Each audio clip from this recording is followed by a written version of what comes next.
What sold day 146?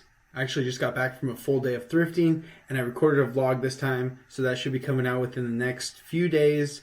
So it's pretty late, but let's jump into these items real quick and see what sold. So the first sale of the day was this vintage Nike sweatshirt in a men's large. This one was kind of weird because it had like 3/4 cropped sleeves. Wasn't sure if that was custom or if how it was made, but it made me want to accept this offer when it came through and move it quickly because I wasn't sure how many people are going to be wanting a sweatshirt like this with 3/4 cut sleeves. But it still sold in one day for a best offer of $24 plus shipping. If it didn't have the sleeves like that, I probably would have asked closer to $35 and accepted an offer of around $30. So I lost out on a few dollars of value, but still a great sale and very quick. So number 2 is this Adidas 2012 Great Britain soccer jersey in a men's small. This is one of my oldest, this might even be my oldest listed item, and this item took 4 years to sell, and it sold for $4 plus shipping. I'm just so happy to see this go after 4 years.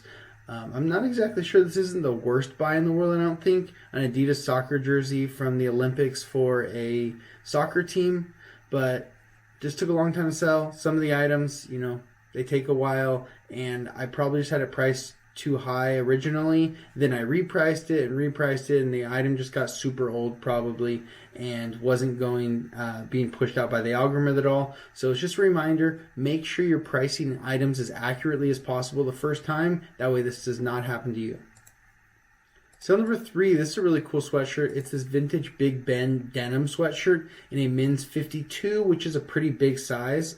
I really thought the back of this was really interesting. It said, I think, Riverside County Jail, and I found this at the flea market. I was really curious if this was like an inmate's jacket or if it was someone that worked there's jacket, but I thought this was a pretty cool sale. It sold in 2 months for a best offer of $40 plus shipping, so a pretty good sale there, and it sold pretty quickly. Sale number 4, an item that sold really quickly, was this Patagonia jacket. This is the Torrent shell Raincoat, and it sold in 2 days for a best offer of $80 plus shipping. This is a great item to be on the lookout for. I'm sure you guys aren't going to be leaving Patagonia behind anyways, but the good thing to know about items like this is knowing those items that you can pay a lot for. So an item like this sold in 2 days for $80. I'd be perfectly fine with paying $40 for it, no problem. So knowing that you could pay $40 for it, now you'll have a lot more opportunities to buy an item like this. And that's generally how my buying is done, is I'm paying up for items that I know a lot about, that I'm willing to pay a lot for, so the buyers are willing to sell me a lot of them. That's how I get such big deals at the flea market, is by paying the most for items that other people can't. Sale number 5 is this vintage Pendleton jacket in a men's large. This was like a wool bomber jacket, but the zipper was broken on it, so it didn't zip up at all. It still sold in 2 days for full price, $35 plus shipping. So this just makes me curious as to if the zipper was fixed, how much would this jacket be worth? Because I wouldn't expect this jacket to be worth more than like $50 or $60, but maybe someone just thinks that the zipper will be an easy fix and they'll either pick it up for a cheaper price or maybe even flip it themselves. Sale number 6, this Iron and Resin denim shirt in a men's medium. This is also a pearl snap one. Iron and Resin is a great brand to be on the lookout for. Let me show you guys the label here. I think their denim stuff is some of their best sellers, and if not all their stuff, most of their stuff is made in the USA. This sold in 4 months for a best offer of $50 plus shipping. Originally had this priced at $80. I think that was just way too high, way too optimistic, but still at $50 sale, I'm really happy with that sale. Sale number 7, another item that I probably had priced a bit too high, was this Champion Todd Snider collaboration sweatshirt in a men's medium. I picked up like 4 of these at the flea market at once, and I think the other 3 sold pretty quickly. This one took the longest, but I also priced it the highest because it had this cool like P-wing patch on the front of it along with the Champion letters. So I thought that it would be the most valuable out of them, but pricing it too high actually kind of bit me in the butt because it took 5 months to sell and sold for a best offer of just $42 plus shipping.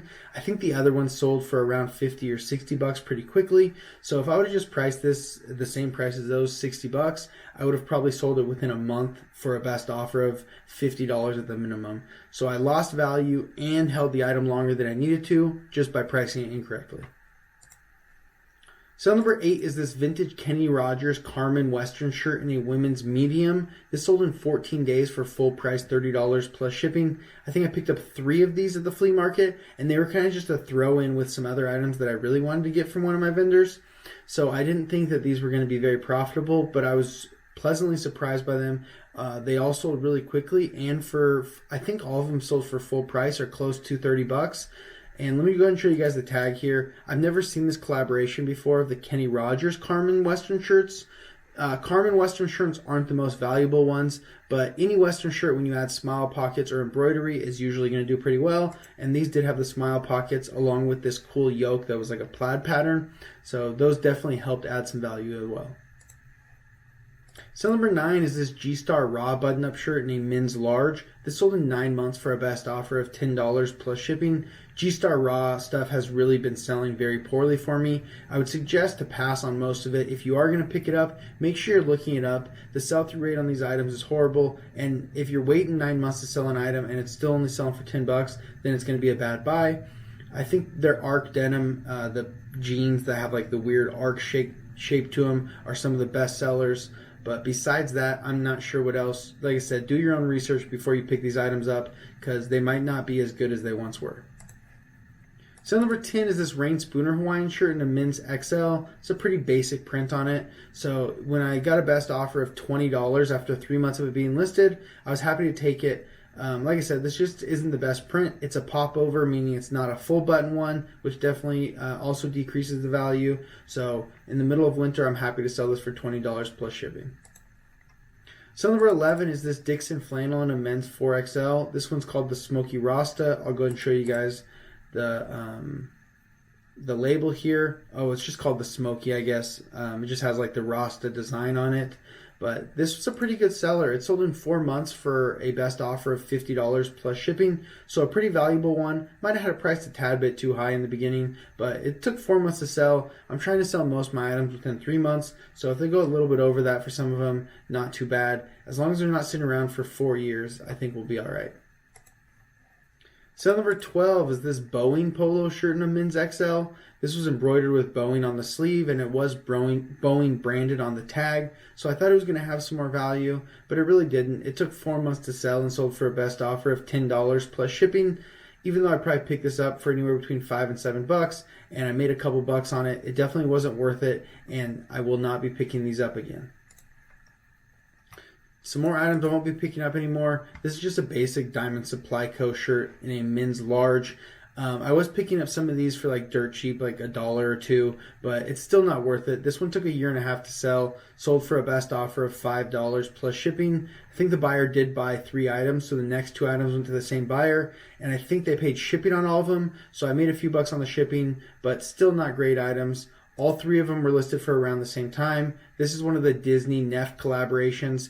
I thought these would have some more value, but they really don't, and they sat around for almost 1.5 years as well. And here's the third item, another Disney Neff collaboration shirt. And like I said, all those went to the same buyer. They paid shipping for all of them, so I made a few bucks on the shipping, but still not good sales and still items that sat around for way too long. Sale number 16, this is a David Donahue dress shirt in a men's 17 with 34-35 sleeves. This sold in 8 months for a best offer of $16 plus shipping. This is pretty low for a David Donahue. Probably the lowest I would accept on a David Donahue that doesn't have any flaws is about $15 or $16. I might have had this one priced a little bit too high. I've noticed a lot of that today. Items that were priced too high that ended up sitting around for a while. Luckily, I have a pretty aggressive markdown sale, so they do get sold within a reasonable amount of time, usually, because of the markdown sales. If I didn't have that, I bet you items like this would have sat around even longer. But if I would originally just priced this in the $22 to $25 range, probably would have sold in about 3 to 4 months for around $20. Sale number 17, and then this sale and the next 2 sales actually went to the same buyer as well. I think they also paid shipping on all 3 of them, so I'm going to make a few bucks on the shipping. But this is a Trader Joe's employee shirt in a men's XL. It took 20 days to sell, and it sold for a best offer of $13 plus shipping. If I think the buyer is going to pay shipping on all the items and they send offers on multiple, then I'll usually accept a little bit lower offer, knowing that I am going to make up a few of the dollars on the shipping, so it'll kind of wash out. This is the second item that went to that buyer. This is another Trader Joe's employee shirt, and it was listed for 21 days, and I also took a best offer of $13 plus shipping. And then the third item that this buyer bought, I thought it was a weird for them to get 2 Trader Joe's shirts. I expected them to get another Trader Joe's item, but it ended up being this military jacket. I was actually really surprised by how quickly this sold and for how much. It sold in 2 days for a best offer of $40 plus shipping. And like I said, this went to the same buyer that bought the 2 Trader Joe's shirts before this. Sale number 12 is this Ralph Lauren blazer in a men's 42 regular. This took about a year to sell, and I sold for a best offer of $25 plus shipping. This was going to hit the 50% off sale soon anyway, so it was going to be $25. So I'm happy to accept this offer. I really don't think that I'm set up to sell most blazers. Most of them are more long tail items, and that's not really my style of selling. Even though I do have some items that sit around for long tail, I don't mean to. It just happens with some of the items. But I'm really trying to flip items quicker within that 3-month time period, make a decent profit, and keep the money moving. So I'll probably be passing on most blazers. It's hard to pass on an item like this, especially new with tags, and it was probably about $10 at the thrift store. So still a decent profit, but sat around for a while. Sale number 21 and the final sale of the day was this vintage 80s San Diego Chargers jersey. This one sold in 5 days for full price $30 plus shipping. I was actually really surprised when I got the notification for this sale because there was a lot of these vintage 80s San Diego Chargers jerseys listed. I tried to list mine at the bottom of the market when the market is a little bit too oversaturated. There weren't nearly as many sales as there were listed, but I'm really happy with the sale.